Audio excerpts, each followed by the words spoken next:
అండి. ఈరోజు special recipe జున్ను. మీలో ఎంతమందికి ఈ జున్ను అంటే ఇష్టమో కామెంట్ చేయండి.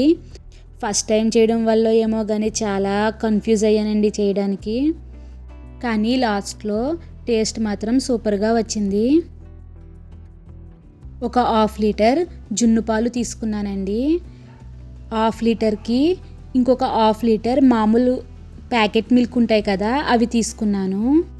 1/2 లీటర్ పాలకి 1/2 కేజీ బెల్లం సరిపోతుందండి.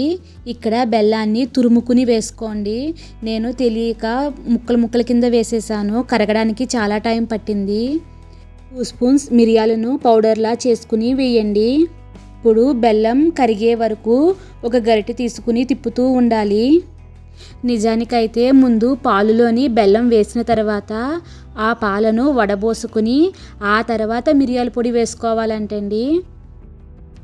ఈ జున్ను చాలా హెల్దీ అండి.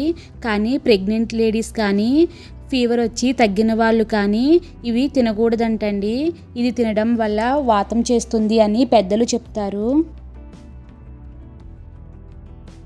అందుకనే పాలల్లోని బెల్లం మంచిగా కరిగిన తర్వాత ఒక 10 నిమిషాలు పక్కన ఉంచి మళ్ళీ ఈ పాల గిన్నెని మరొక దాంట్లోకి సపరేట్ చేసుకున్నానండి. అప్పుడు ఇసుక లాంటివి ఏమన్నా ఉన్నా అడుక్కి వచ్చేస్తాయి కదా అని.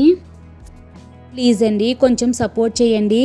నా వీడియోస్ కనుక మీకు నచ్చితే లైక్ చేయండి, షేర్ చేయండి, సబ్స్క్రైబ్ చేయండి.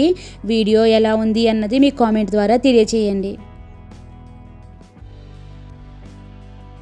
ఈ పాల గిన్నెకు డబల్ సైజు ఉన్న మరొక గిన్నెను తీసుకుని దానిలో డబల్ బాయిల్డ్ మెథడ్ యూస్ చేసి మనం జున్నును తయారు చేయాలండి. మీరు కుక్కర్లో కూడా పెట్టి 3 విజిల్స్ వచ్చే వరకు ఉంచినా కూడా జున్ను తయారవుతుంది. కానీ నేను ఈ విధంగా ట్రై చేశాను. పెద్ద గిన్నెను తీసుకుని దానిలో ఒక 2 గ్లాసెస్ వాటర్ వేశాను. ఒక ప్లేట్ను స్టాండ్లా పెట్టుకున్నాను.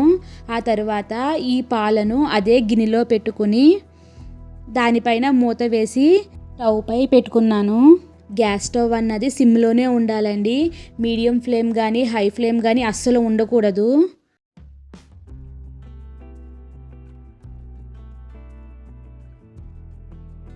ఆ తర్వాత ఒక మూతను ఈ కుక్కర్ గిన్నె పైన పెట్టుకున్నాను. ఒక 15 మినిట్స్ తర్వాత ఓపెన్ చేసి చూస్తే ఇలా లైట్గా జున్నులా తయారవడం స్టార్ట్ అయిందండి. తర్వాత 30 మినిట్స్కి ఒకసారి ఓపెన్ చేసి చూసాను. కానీ ఇంకా మధ్యలో కొంచెం పాలులాగా అనిపించింది. అనుకున్నాను చాలా టైం తీసుకుంది కదా అని. తెలిసింది ఇలా లోపల జున్ను పైన కూడా మూత పెట్టుకోవాలి అని. నేను అది మిస్టేక్ చేశానండి.